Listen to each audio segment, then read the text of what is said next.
جی ناظرین، پہلا پروگرام آپ نے دیکھا جو کہ ہم نے ٹیکسلا میوزیم پہ پرانے لوگوں کے رہن سہن پہ بنایا تھا۔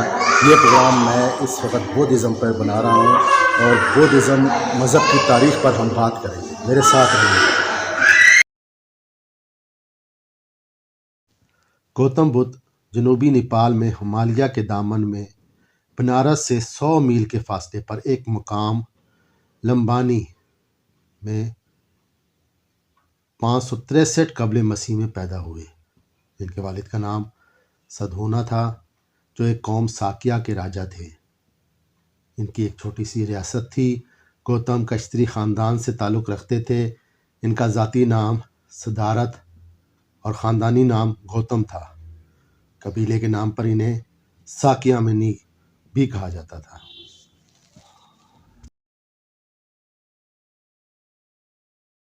سنسکرت میں بدھ کے معنی عارف اور نور کے ہیں، یعنی ایسا آدمی جسے معرفت الہی حاصل ہو گئی ہو اور دنیا کی تاریکی سے باہر نکل آیا ہو، نیز انسانیت کو تاریکی سے نکال کر روشنی کی طرف بلایا جا رہا ہو۔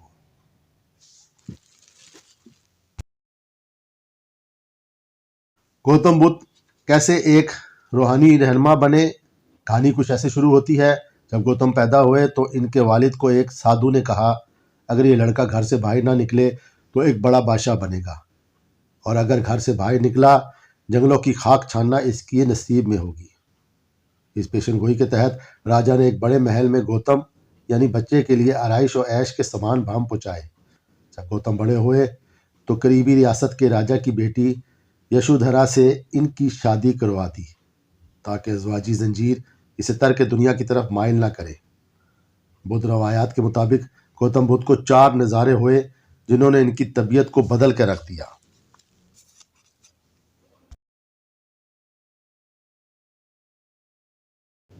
محل میں زندگی کا صرف ایک ہی روپ دیکھا تھا، یعنی سب اچھے کا۔ جب وہ اپنے محل سے باہر نکلے تو انہیں 4 نظارے ایسے ہوئے کہ ان کی زندگی کی سوچ ہی بدل گئی۔ راستے میں ایک بوڑھا ضعیف آدمی دیکھا جس کی حالت ناگفتہ تھی۔ انہوں نے محسوس کیا کہ میں بھی ایسا ہی ہو جاؤں گا۔ تھوڑا آگے چلے تو ایک بیمار کو بڑی قسم پرسی میں دیکھا تو سوچا کیا میں بھی بیمار ہو سکتا ہوں۔ ایک مردے کو دیکھا تو محسوس کیا ایک دن کیا میرا بھی یہی حشر ہوگا۔ چوتھا نظارہ ایک فقیر راہب کا تھا جو دنیا سے غافل اپنی زندگی میں مست تھا۔ اس کے چہرے پر اطمینان اور مسرت تھی۔ انہوں نے فقیر سے اطمینان اور مسرت کی وجہ پوچھی تو فقیر راہب نے کہا، میں نے پیدائش اور موت کے ڈر سے آزادی حاصل کرنے کے لیے ازواجی زندگی کو ترک کر دیا ہے اور روحانیت اختیار کر لی ہے، یعنی ترک دنیا۔ اس فقیر سے گوتم بدھ بہت متاثر ہوئے۔ بس یہ ان کی زندگی کا ایک ٹرننگ پوائنٹ تھا۔ ان کے دل میں سچ اور حق جاننے کی خواہش پیدا ہوئی اور سوچنے لگے کہ کیسے بیماری، موت اور ضعیفی جیسے غم سے نجات حاصل ہو۔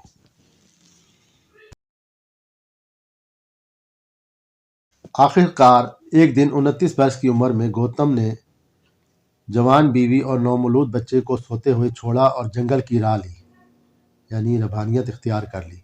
ایک گاؤں میں اسے 5 برہمن ملے۔ گوتم ان میں شامل ہو گئے اور اپنے جسم کو مسلسل روزوں سے یہاں تک فنا کیا کہ چھاتی کی ہڈیاں ابھر آئیں۔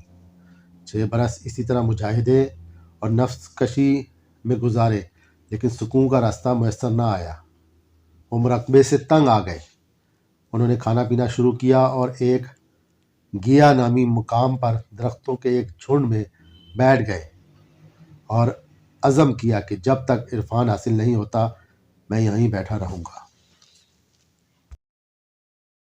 اسی دوران انہیں اپنی جستجو اور ان کے نتائج پر غور کرنے کا موقع ملا، اور وہ اس نتیجے پر پہنچے کہ انسانی زندگی نجات سے صرف اسی صورت میں ہمکنار ہو سکتی ہے کہ وہ غلط چیزوں کی خواہش کو اپنے دل سے دور کر دے۔ انسانی زندگی اس لیے ناکام ہوتی ہے کہ وہ اپنی خواہش کا غلام بن جاتا ہے۔ چنانچہ خواہش سے نجات حاصل ہو جائے تو اسے دائمی سکون مل جائے گا، جسے نروان کہتے ہیں۔ انہوں نے فیصلہ کیا کہ نروان کی اس نعمت سے دوسروں کو بھی فائدہ پہنچایا جائے۔ چنانچہ انہوں نے تبلیغ شروع کی۔ بہت سے عقیدت مند انہیں ملے اور اس طرح بدھ تنظیم کا آغاز ہوا، جسے بدھ سنگھ کہا جاتا ہے۔ شروع میں نئے آنے والوں کو سنگ میں شامل ہونے کی اجازت خود مہاراج دیتے، تعداد بڑھنے لگی تو عقیدت مندوں کو بھی اس کی اجازت دے دی گئی۔ شروع میں اس تنظیم میں صرف مردوں کو لیا جاتا تھا، عورتوں کے اصرار کے پیش نظر آخر کار بدھ مہاراج نے انہیں بھی اجازت دی اور فرمایا اگر عورتوں کو تنظیم میں نہ لیا جاتا تو یہ بدھ دھرم 1000 برس چلتا، اب صرف یہ 500 سال چلے گا۔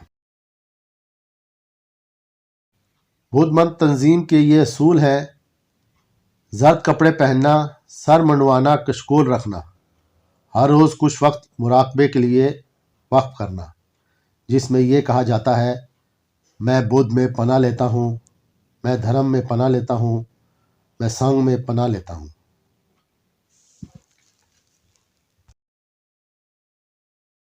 بدھ مت مذہب کو عروج راجا اشوک کے عہد میں ملا۔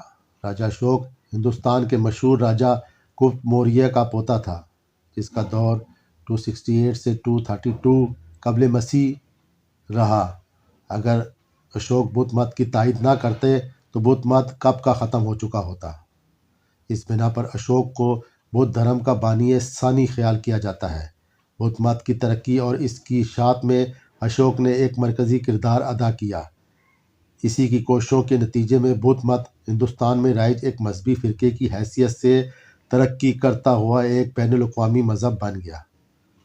اشوک نے یونانی مجسمہ سازوں سے بدھ کے مجسمے بنوائے اور خانقاہیں قائم کی۔ گوتم بدھ کے زمانے میں عام طور پر کتابیں لکھی نہیں جاتی تھیں، مذہبی تعلیمات حفظ کر لی جاتی۔ تقریباً 300 سال بعد اشوک کے زمانے میں ایک بدھ کانفرنس منعقد ہوئی جس میں بدھ تعلیمات اور عقائد کو کتابی شکل میں پیش کیا گیا، جس کا نام تری پتاکا رکھا گیا، یعنی 3 ٹوکریاں۔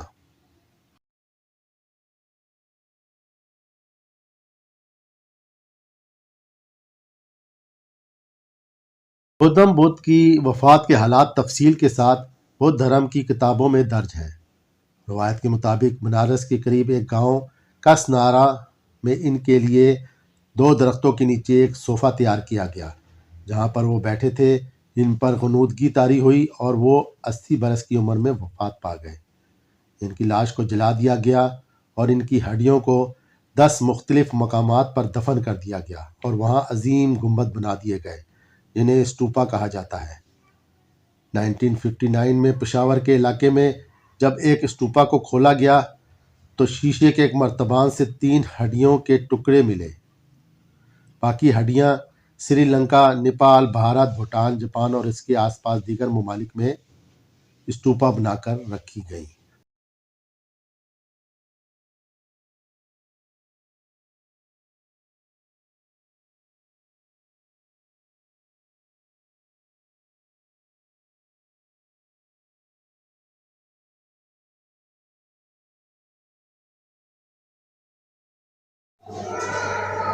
جی ناظرین، امید ہے کہ آپ کو پروگرام پسند آیا ہوگا۔